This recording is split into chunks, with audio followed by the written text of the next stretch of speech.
I guess well, it's that time again. Happy Homebrew Wednesday. It's number 18. I know this camera picks up a lot of background, so you could probably hear that barley wine back there going to town still. Let's take a look at it.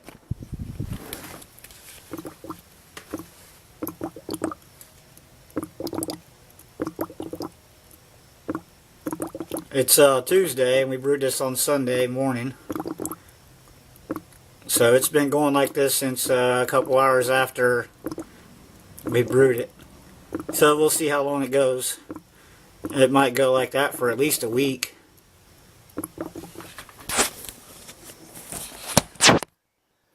And I think I'm going to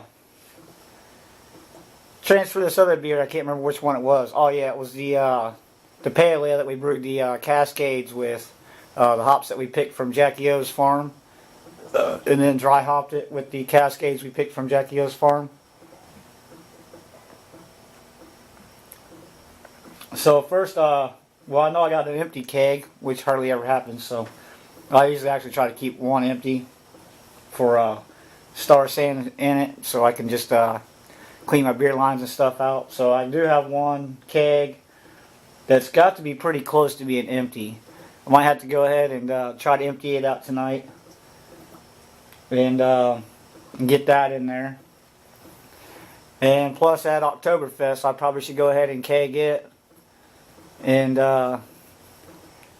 get it in there and carved anyway, and get ready to bottle some of that for the next Homebrew Club meeting, which is October 5th, first Saturday of October.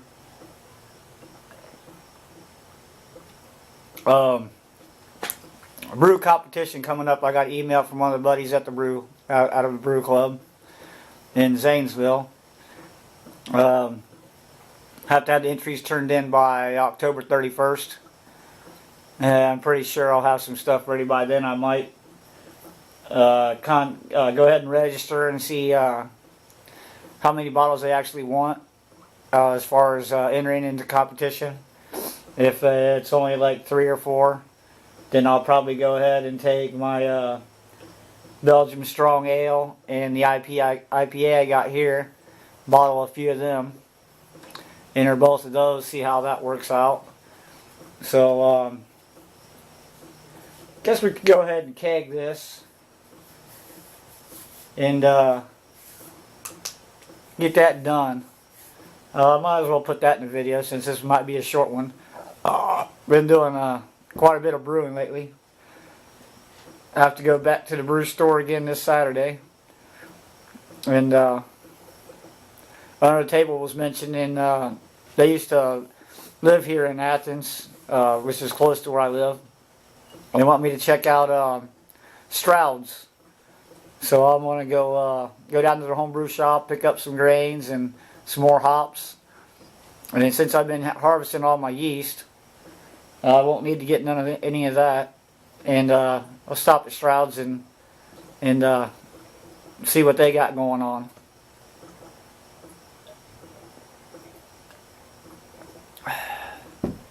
So yeah, I got pretty excited when I checked my email and seen that there was a homebrew competition, and it's not far from here. There's actually 2, but one's all the way up in Cleveland, Ohio, and I don't plan on going up to Cleveland. It's a good 3 hours or better away, so maybe 4.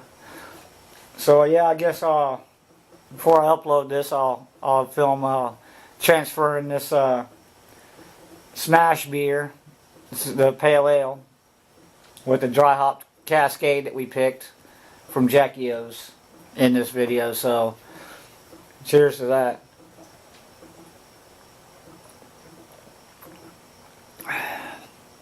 And by the way, this IPA, I think it's pretty good. Oh yeah, another thing. I've hit over 100 subscribers. So I think I'll have another little competition. Put probably do it. Probably start it on my beer. I'll do my beer fun Friday. And it'll be everybody that watches my beer fun Friday and comments on that. And draw a name. What I'll do is this time I'll send I'll bottle up one of these and one of the Imperial IPAs and one of the smash beers that we try out with Cascade. I'll send those 3 beers out to one person.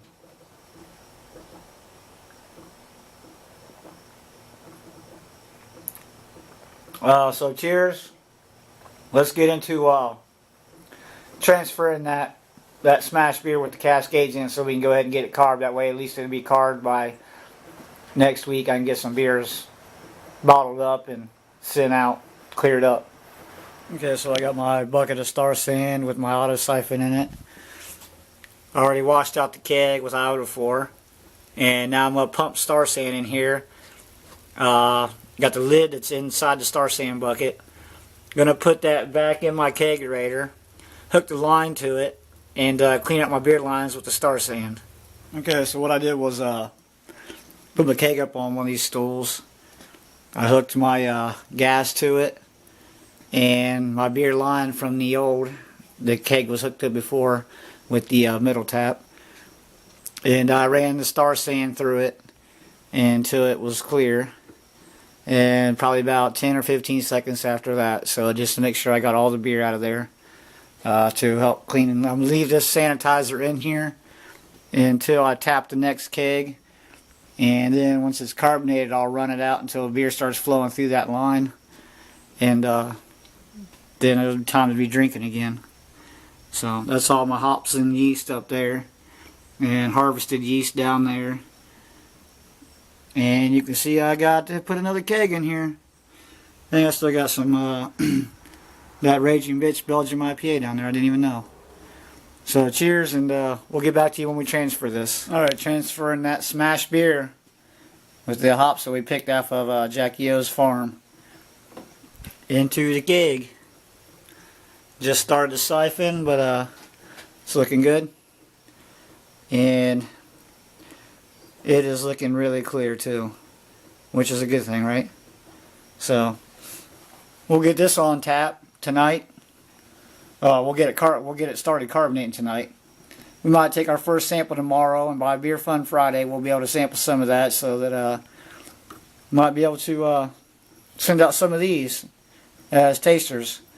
I will taste some of this tonight. Actually, as a matter of fact, before I post this video, I'll have some of this to taste, just to see how it is, because I put a lot of hops in this, so it might be hoppier for my taste, but some people like hoppy beers. I'm not sure.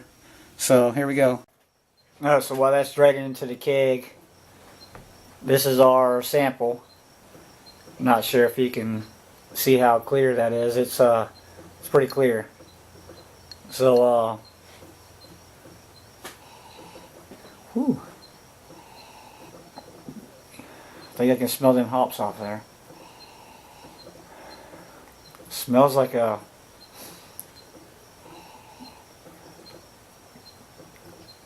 it almost smells like a really light Belgian pale ale. I'm picking up some kind of like a little bit of a spiciness, but not just a very hint of it.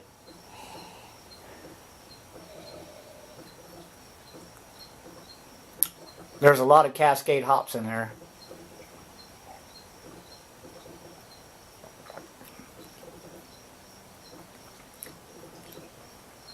No, that's actually that's actually well rounded.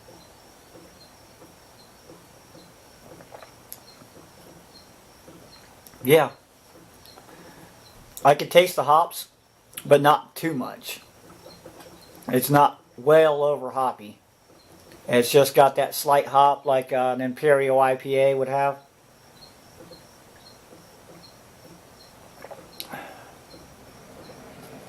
That'd be an easy drinking beer.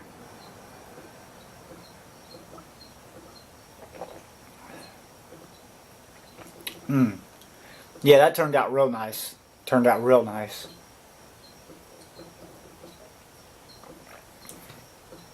I'd say if I wanted to, I would dry hop it some more. But I'm going to leave it where it's at. Keep it in the keg. And that's what I want to be drinking on for at least a week. Well, sounds funny, right? Because it'd be gone in a week. That's something you could drink all the time. I'll have to look at my paperwork on this one on Beersmith and find out what the actual ABV is on it. I think it was around 5.5–6%.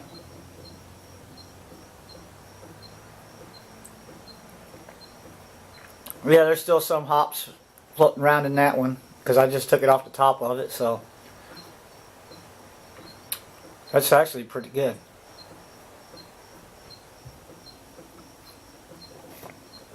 Alright, so there that is, and then we'll get back to getting this keg carved. And back to the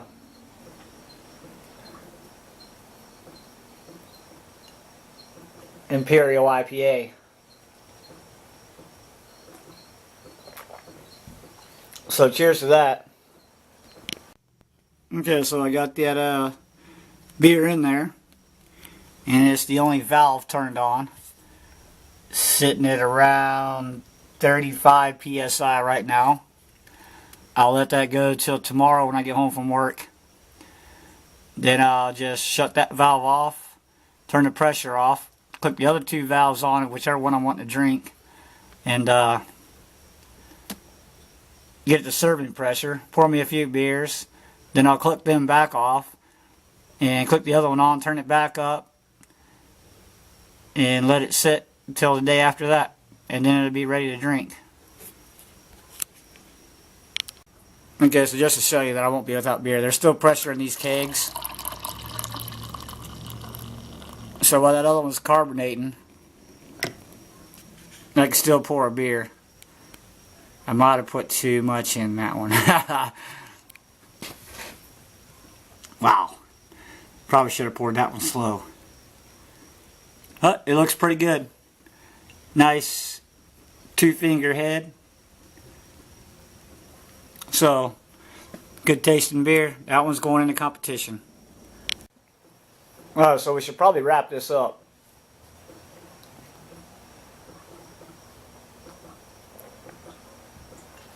Friday I'll do my I'll do a Beer Fun Friday video, and we'll keg the Oktoberfest then. We'll do a taste test of that pale ale with the Cascade hops we picked.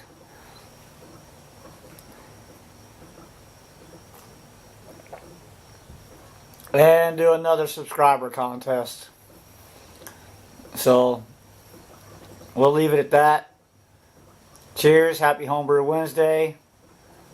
And thanks for subscribing, thanks for watching.